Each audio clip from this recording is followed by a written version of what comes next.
И така, здравейте! Да направим едно видео, като общо четене. Какъв човек ще се появи на вратата ви в тази празнична вечер? Да видим заедно, милички мои.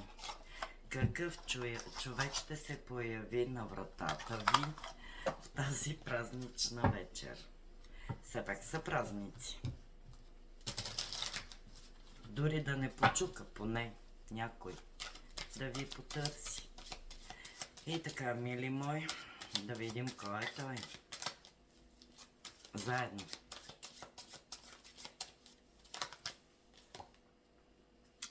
Самия крал чаши. Риби, рак или скорпион. Чувствителен човек. Човек на усещанията. Силен, волеви човек. Човек, с който нямате комуникация, който има мечти към този момент някакви. Дори сънища може да има. Свързани с край, поставен в чувства. Дано се изразявам правилно. Този човек, как да ви кажа,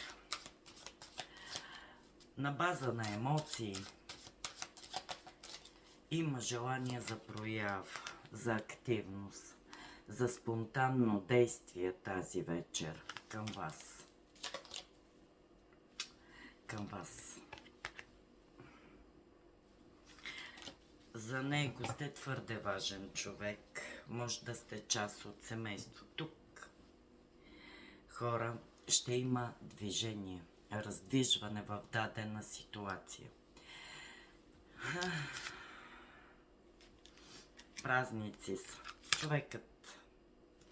Човекът, ако не дойде лично на вратата ви, ще ви потърси по един или друг начин. Казахме, че въз основа на чувства